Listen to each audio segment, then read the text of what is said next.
339 6 వికెట్లతో overnight స్కోర్‌తో రెండో రోజు ఆటను కొనసాగించిన భారత్ తొలి ఇన్నింగ్స్‌లో 376 పరుగులకు ఆలౌట్ అయింది.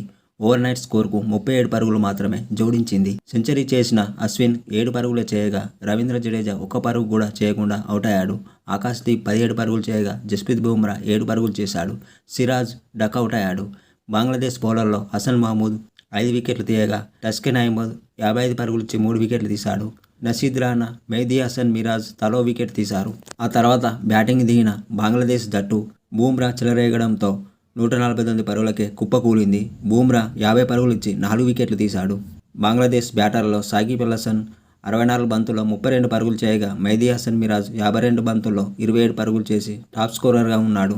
లిటన్ దాస్ 22 పరుగుల వద్ద అవుటయ్యాడు. మిగతా వాళ్ళెవరూ చెప్పుకోదగ్గ స్కోర్ చేయలేదు. భారత బౌలర్లలో జస్ప్రీత్ బుమ్రా 50 పరుగులిచ్చి 4 వికెట్లు పడగొట్టగా మహమ్మద్ సిరాజ్ 30 పరుగులిచ్చి 2 వికెట్లు తీశాడు. ఆకాశ్‌దీప్ 19 పరుగులిచ్చి 2 వికెట్లు తీశాడు. రవీంద్ర జడేజా 19 పరుగులిచ్చి 2 వికెట్లు తీశాడు. భారత్కు 227 పరుగుల భారీ ఆధిక్యం లభించింది. అనంతరం రెండో ఇన్నింగ్స్ ప్రారంభించిన భారత్కు ఆదిలోనే గట్టి షాక్ తగిలింది. కెప్టెన్ రోహిత్ శర్మ 5 పరుగుల వద్ద టస్కిన్ అహ్మద్ బౌలింగ్లో క్యాచ్ అవుట్ అయ్యాడు. యశస్వి జైస్వాల్ 17 బంతులాడి 10 పరుగుల వద్ద నషీద్ రానా బౌలింగ్లో అవుటయ్యాడు. అలాగే విరాట్ కోహ్లీ 37 బంతుల్లో 17, మెహ్దీ హసన్ మిరాజ్ బౌలింగ్లో ఎల్బీడబ్ల్యూ అవుటయ్యాడు. భారత్ రెండో రోజు 3 వికెట్ల నష్టానికి 81 పరుగులు చేసింది.